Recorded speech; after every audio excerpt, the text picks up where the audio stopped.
Hai Sobat Hexa, pernah nggak sih kamu merasa curiga dengan pesan atau tawaran yang tiba-tiba masuk ke ponselmu? Atau mungkin kamu pernah jadi korban penipuan online? Sayangnya, kejahatan seperti ini semakin marak terjadi. Untuk melawan kejahatan ini, kita wajib mendukung penerapan strategi anti-fraud.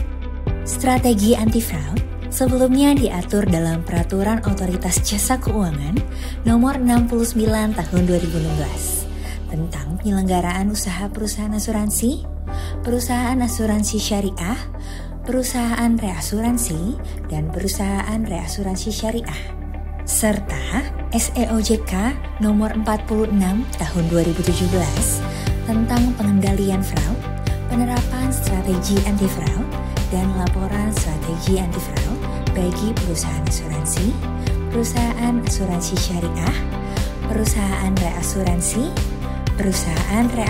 syariah, atau unit syariah. Pada tanggal 31 Juli 2024, Otoritas Jasa Keuangan telah mengundangkan Peraturan OJK Nomor 12 Tahun 2024 tentang penerapan strategi anti-fraud bagi lembaga jasa keuangan dan berlaku pada tanggal 31 Agustus 2024. Hexa Insurance juga telah menyesuaikan pedoman penerapan strategi anti-fraud ini dalam Surat Keputusan Direksi Nomor 46 Tahun 2024 yang berlaku pada tanggal 19 Desember 2024. Strategi anti-fraud bertujuan untuk memperkuat tata kelola perusahaan, meningkatkan kesadaran resiko fraud, serta mendorong penerapan strategi anti-fraud yang lebih komprehensif dan efektif.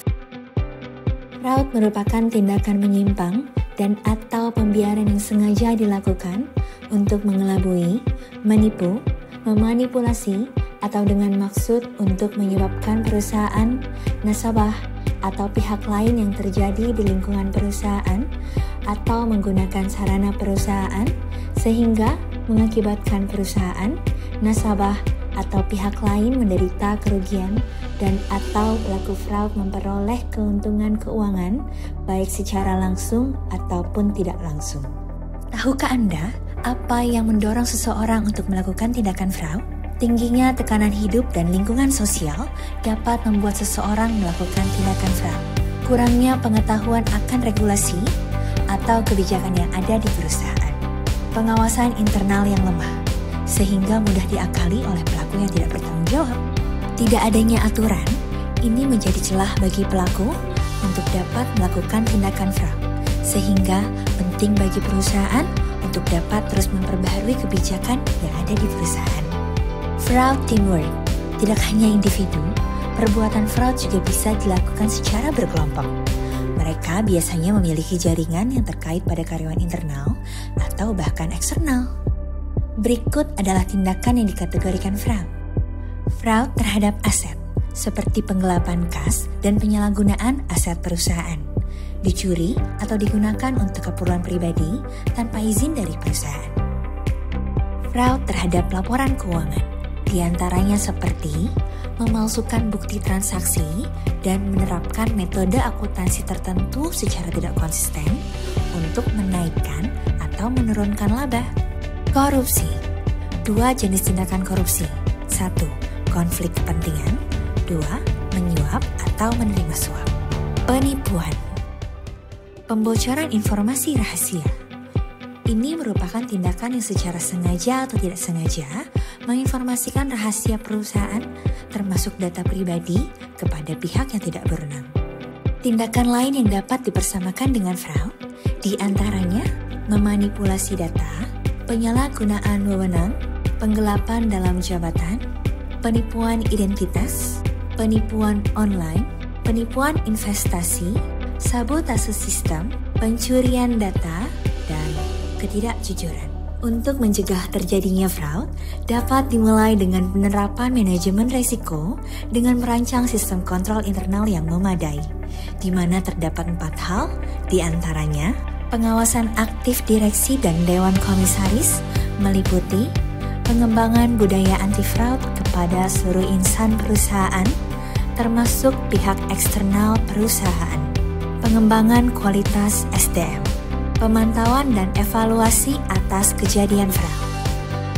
Kebijakan dan prosedur meliputi penetapan kebijakan strategi anti-fraud, pelaksanaan uji tuntas kepada pihak eksternal yang bekerja sama dengan perusahaan, menghindari benturan kepentingan dalam pengambilan keputusan, termasuk pelaksanaan pendelegasian wewenang, batasan pemberian atau penerimaan fasilitas, hadiah, promosi, dan sponsor kepada internal maupun eksternal perusahaan. Struktur organisasi dan pertanggungjawabannya.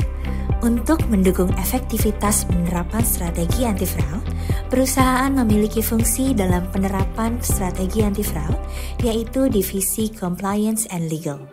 Pengendalian dan pemantauan.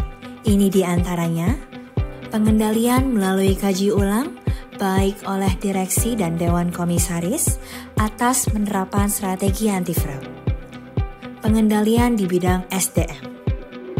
Penetapan pemisahan fungsi dalam pelaksanaan aktivitas perusahaan. Pengendalian sistem informasi.